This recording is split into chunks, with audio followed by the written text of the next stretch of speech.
Hello प्यारे बच्चों, तो कैसे हैं आप लोग। तो चलिए आज की क्लास को शुरू किया जाए। और जैसा कि आप सबको मालूम है, हमने अपना आखिरी क्लास का जो टॉपिक था वो हमारा एक्सियल पोजीशन वाला डायग्राम था, और उसी का हमने डेरिवेशन किया था। और हमारा जो रिजल्ट निकल कर आया था बच्चों, वो निकल के आया था E equal 2 k p/r Q. और आज हम पढ़ने वाले हैं इसका दूसरा डेरिवेशन, जहां हमारी वैल्यू निकल के आने वाली है। और वो निकल के आनी मैंने अभी आपको नहीं बताने वाला, क्योंकि ये सरप्राइज है और इसके बारे में हम बहुत डिटेल से पढ़ने वाले हैं। तो इस पोजीशन को बोला जाता है इक्वेटोरियल पोजीशन, राइट। इसे इक्वेटोरियल पोजीशन भी कहते हैं। और ये जो है, इसे दूसरा नाम दिया है, सॉरी, बोर्ड ऑन पोजीशन भी कहा जाता है।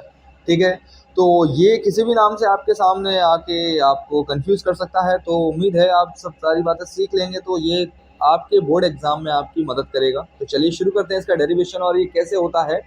स्टेप बाय स्टेप सीखने से पहले हमें सीखना होगा इससे रिलेटेड डायग्राम। और डायग्राम इसका एक बहुत ही मेजर पार्ट है, क्योंकि उसे सीखना सबसे ज़्यादा इस डेरिवेशन में थोड़ा टफ माना जाता है, लेकिन मेरे हिसाब से नहीं, आप इसे तुरंत सीख सकते हैं।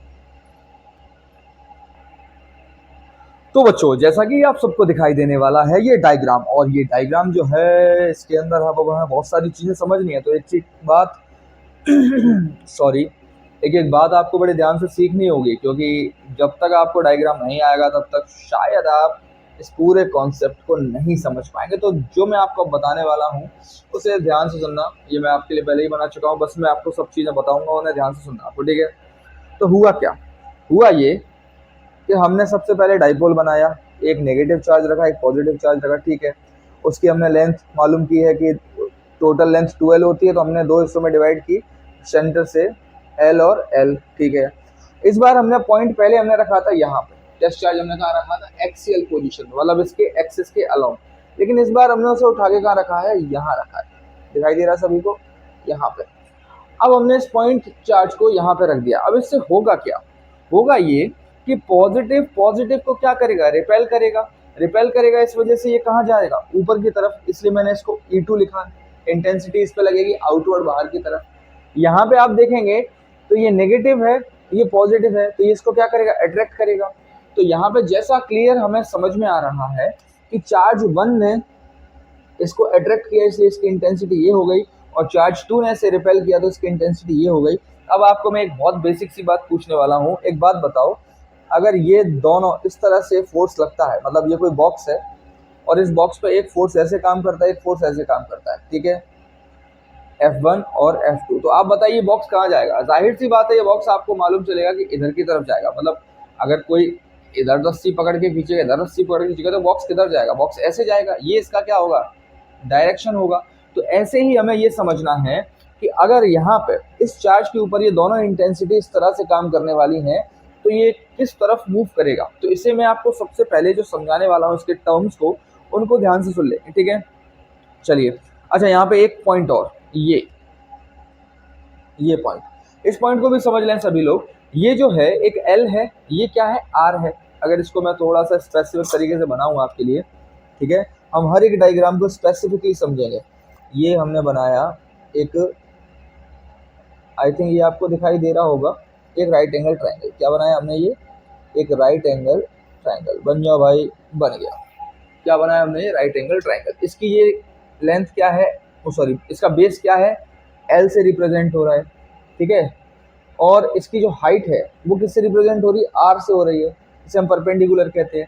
तो पाइथागोरस लॉ के अकॉर्डिंग ये जो साइड है वो क्या होगी, इस साइड को हाइपोटेनस साइड कहते हैं। तो ये जो साइड है, इस साइड को निकालने के लिए हम क्या करते हैं भाई, आपको मालूम होगा, रूट के अंदर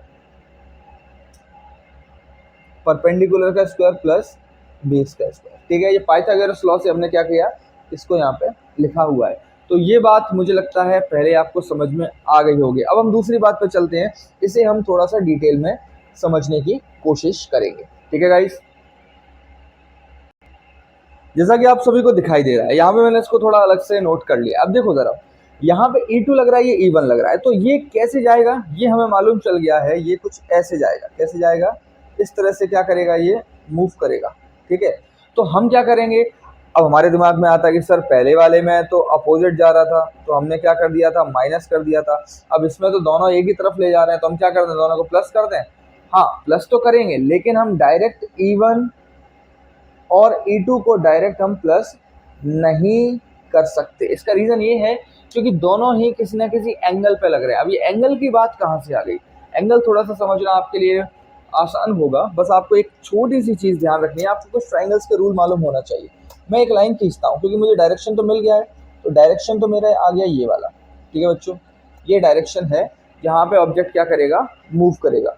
ठीक है, टेस्ट चार्ज जो है इस तरफ मूव करेगा, ये हो गया इसका नेट डायरेक्शन। ठीक है, अब मैं आपसे थोड़े एंगल्स की नॉलेज चाहूँगा कि आपको देखता हूँ कितना मालूम है और कितना नहीं।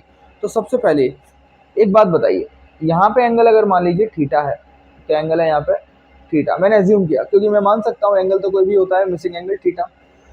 अगर ये थीटा है तो ये वाला जो एंगल होगा वो कौन सा एंगल हो जाएगा, इसे भी हम क्या कहेंगे, थीटा कहेंगे। क्या कहेंगे इसे, थीटा। क्यों, क्योंकि z जो है इसको अगर आप बनाते हैं तो आप देखें यहाँ पे जो एंगल होता है वो एंगल यहाँ पे होता है। ठीक है, आपने शायद ट्राइंगल्स की और पैरेलल लाइंस की प्रॉपर्टीज पढ़ी होंगी। ठीक है, अच्छा दूसरा, अगर यहाँ एंगल हमने देखना है तो अब ये एंगल कितना होगा, तो देखो ये दोनों लाइन सेम है, तो दोनों सेम लेंथ वाली लाइन हमेशा सेम एंगल ही बनाती हैं। ये भी थीटा, और इसकी वजह से यहाँ पे ये एंगल भी क्या हो जाएगा, ये भी क्या हो जाएगा, यहाँ पे थीटा हो जाएगा। ठीक है, तो ये हमें एंगल मिल गए, दोनों क्या है, थीटा है। तो इसमें कोई कंफ्यूजन आई थिंक नहीं होगा। तो चलिए अब आगे बात करते हैं इसके बारे में कि अब क्या है इसमें समझने के लिए। तो जो अब समझना है हमको वो बहुत इंपॉर्टेंट है। ठीक है, देखते हैं क्या है। तो जैसा कि मुझे मालूम चल गया है भाई कि यहाँ पे थीटा मिल गया, मुझे क्या मिल गया, थीटा मिल गया। मैं इसी डायग्राम से आपको समझा दूंगा, ये उस अलग से कुछ नहीं है और आपको अलग से ड्रॉ नहीं करना है, ये सिर्फ समझाने के लिए है कि वहाँ मुचड़ मुचड़ ना हो, इसलिए आपको ये बात यहाँ पे समझ में आएगी। इस तरफ लगेगा ई नेट, ई नेट का मतलब नेट इंटेंसिटी इस तरफ काम करने वाली है। एंगल मुझे मिल गया, ये भी थीटा है और ये भी थीटा है, दोनों एंगल क्या है, थीटा है। ठीक है, तो अब होता क्या है, जैसे ही कोई फोर्स एंगल में लगती है तो वहां पे हमें क्या करने होते हैं, उसके वेक्टर रेजोल्यूशन निकालने होते हैं। मतलब ये हम कह सकते हैं कि हमें उसके कंपोनेंट्स लेने होते हैं। तो अब कंपोनेंट्स कैसे लेंगे, कंपोनेंट लेने का एक सिंपल सा तरीका है, जो भी फोर्स आपको दी गई है, इसको अगर जो बच्चे नहीं जानते वो सीख लें कि अगर कुछ इस तरह से है, ठीक है, अगर कोई फोर्स इस तरह से है, चलो ऐसे नहीं, ऐसे नहीं, ऐसे नहीं, ऐसे नहीं, ऐसे नहीं मास्टर, ऐसे नहीं समझ में आएगा हमको। अच्छा तो वैसे देखो, देखो अगर मान लीजिए कुछ ऐसे फोर्स लग रही है, इसको इंटेंसिटी हम कहते हैं। ठीक है, तो यहाँ पे इस लाइन को हम क्या करेंगे, हॉरिजॉन्टल से चेक करेंगे इसका एंगल कितना है।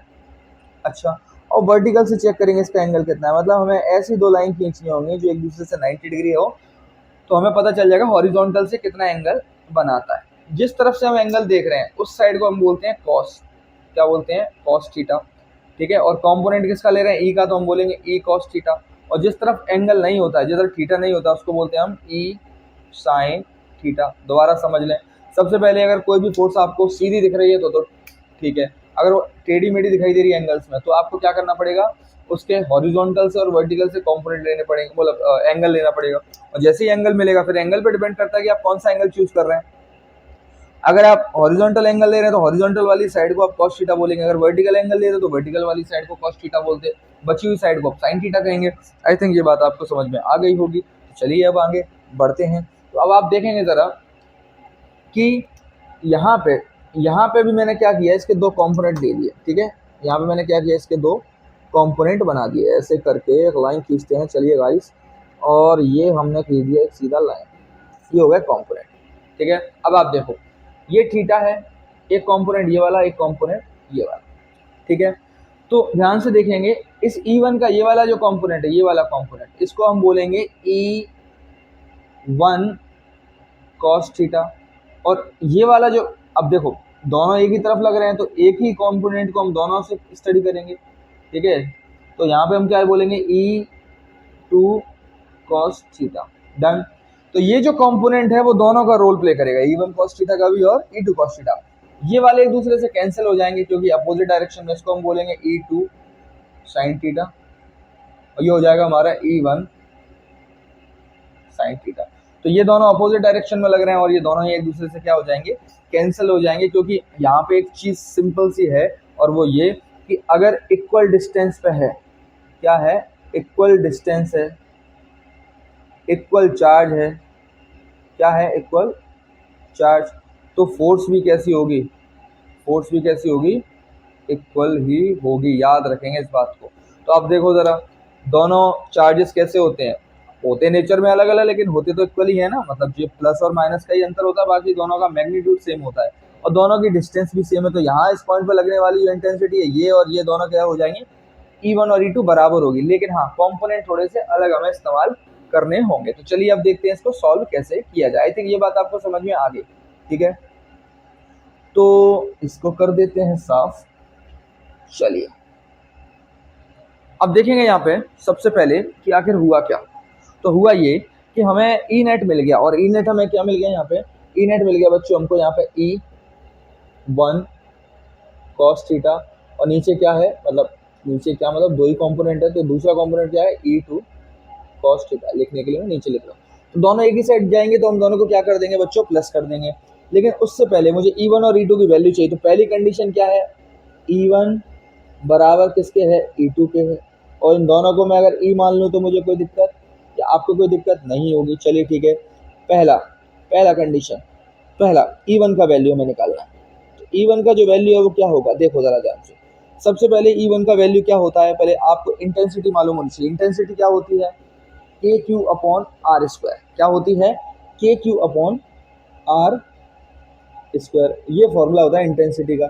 इसी फॉर्मूले को हम क्या करते हैं, इसमें बेस बना के रखते हैं और सॉल्व करते हैं। तो देखिए ज़रा ध्यान से, क्यू क्यू हमें यहाँ पे कितना लेना है बच्चों, क्यू जो है हम कोई भी ले सकते हैं। यहाँ पे हमने चार्ज रखा तो हम मान लेते हैं यहाँ पे हमने चार्ज क्यू माइनस का ले लिया, और प्लस माइनस से इसमें कोई फर्क नहीं पड़ता। आर स्क्वायर सबसे मेन चीज़ है, डिस्टेंस। तो डिस्टेंस कितनी है, जो डिस्टेंस ये है वही डिस्टेंस ये है, तो इसमें आर कितनी है, रूट के अंदर ध्यान से देखेंगे सभी लोग, R square plus L square का होल स्क्वायर, ये है इसकी डिस्टेंस। अच्छा, ओहो छुप गया, कोई बात नहीं, इसको थोड़ा सा हम साइड से लिख देते हैं, यहाँ आई थिंक सबको समझ में आएगा। तो क्या हुआ भाई, E1 हमने लिया, E1 क्या लेते हैं, जैसे आपको समझ ये बता देता हूँ, यहाँ पे ई का जो फॉर्मूला होता है वो क्या होता है, K Q upon R square, ठीक है, ये होता है। तो इस फॉर्मूले के बेस पे हम E1 की वैल्यू निकालते हैं। तो E1 की वैल्यू क्या आएगी, देखेंगे ज़रा ध्यान से। E1 की वैल्यू आएगी, सबसे पहले हमें लिखना पड़ेगा के, अच्छा फिर लिखेंगे Q, दूसरा हम क्या लिखेंगे, आर स्क्वायर। तो आर कितना है, डिस्टेंस कितनी है, R square plus L square, इसका भी क्या करना पड़ेगा हमें, होल स्क्वायर, ठीक है। तो ये हमारी E1 की वैल्यू, और बच्चों अगर ये E1 की वैल्यू है तो यही वैल्यू किसकी हो जाएगी, E2 की हो जाएगी। यही वैल्यू किसकी हो जाएगी, E2 की वैल्यू हो जाएगी। अब आपको करना क्या है, दोनों एक ही डायरेक्शन में है तो दोनों को क्या कर दो, प्लस कर दो, दोनों को क्या कर दो, प्लस। तो चलिए अब दोनों को प्लस करते हैं और इस डेरिवेशन को खत्म करते हैं, इसमें ज़्यादा कुछ करने के लिए हमारे पास नहीं है। तो देखते हैं कि कहाँ तक ये हमारा ठीक है। तो यहाँ पे हम इसको सॉल्व करते हैं। तो सबसे पहले ध्यान से देखेंगे मैंने लिखा ई नेट, नेट इंटेंसिटी, और वो क्या होती है, E1 cos theta plus E2 cos theta, क्योंकि दोनों एक ही डायरेक्शन में लगे, दोनों को प्लस करना पड़ेगा, ठीक है।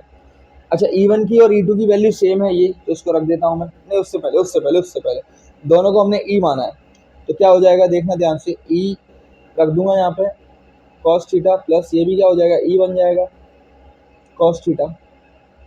अगला, दोनों टर्म सेम है तो मैं इनको ऐसे लिख सकता हूँ 2E cos थीटा, ये भी वही है, ये भी वही है, तो ये हो गया सेम। अब देखो 2 इंटू ई की वैल्यू क्या है हमारे पास, ई की वैल्यू क्या है, K Q upon R square plus L square.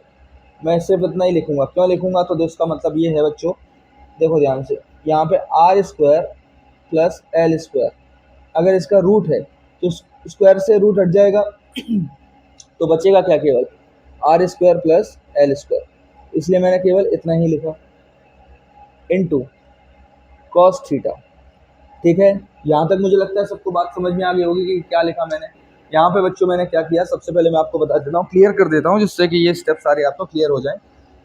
Intensity की जो वैल्यू थी, E1 की वैल्यू मैंने लिखा KQ/R²। आर की वैल्यू हम कहाँ से कहाँ तक लेंगे, यहाँ से यहाँ तक की आर लेंगे। ये वाली अब आर नहीं लेंगे, कौन सी आर लेंगे, ये डिस्टेंस आर नहीं है, डिस्टेंस ये है यहाँ से यहाँ तक। हमेशा वो डिस्टेंस आर मानी जाती है जहाँ से टेस्ट चार्ज रखा हुआ है, किससे, किसी दूसरे बड़े चार्ज से। तो ये बड़ा वाला चार्ज है, इससे किसी डिस्टेंस पे यहाँ पे टेस्ट चार्ज रखा हुआ है ये।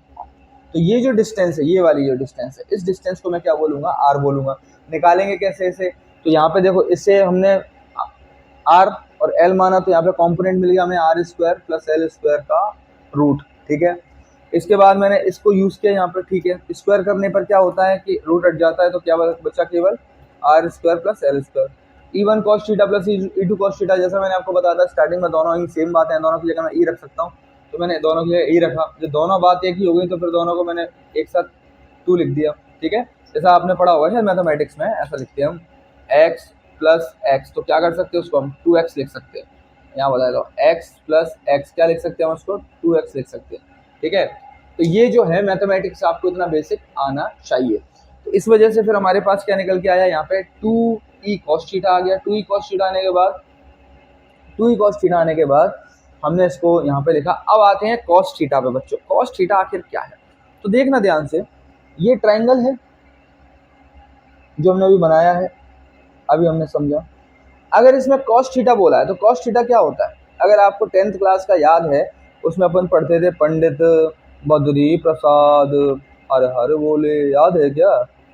तो इसमें cos थीटा ये वाला टर्म होता था, ये वाला बेस अपॉन हाइपोटेनियस। तो बेस क्या है हमारा, बेस है हमारा L, और हाइपोटेनियस क्या है हमारी, ये R² + L²। तो आपको क्या करना है, cos थीटा की जगह क्या रख देना है, बेस अपॉन हाइपोटेनियस, मतलब कि L अपॉन रूट के अंदर R² + L²। ठीक है, तो चलिए यहाँ तक नोट हो गया हो आई थिंक। अब मैं इसको थोड़ा इरेज करने वाला हूँ, जिससे कि ये स्टेप आपको और आगे के समझा सकूँ। अब देखिए यहाँ पर, तो मैंने इसको लिख दिया भाई, cos की वैल्यू मैंने लिख दी L/R² + ठीक है L² का रूट। अब यहाँ पे मैं आपको एक और बात बताता हूँ, यहाँ कुछ फैक्ट रखते रहते हैं जो हमें समझने होते हैं। जैसे मान लीजिए अगर ये लिखा है a, उसके ऊपर लगा है रूट, तो उसको मैं ऐसे लिख सकता हूँ, हमेशा याद रखना मैथमेटिक्स में जब भी रूट हटता है तो पावर क्या लिख सकता हूँ मैं, 1/2। तो मुझे यहाँ पे रूट एक ही जगह दिखाई दे रहा है और वहाँ पे मुझे हटा के पावर 1/2 कर देनी है, तो मैं यहाँ लिखूंगा 2KQ, ओके, और ऊपर मैं L लिख सकता हूँ क्योंकि अब तो सब इनटू में ही है। नीचे क्या हो जाएगा, R² + L², ये एक अलग टर्म है।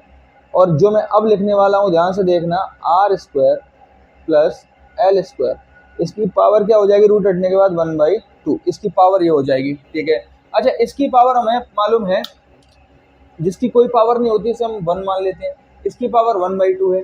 तो जब दोनों बेस सेम है, बेस सेम होते हैं, तो पावर क्या हो जाती है, आपस में ऐड हो जाती है। क्या हो जाती है, ऐड हो जाती है।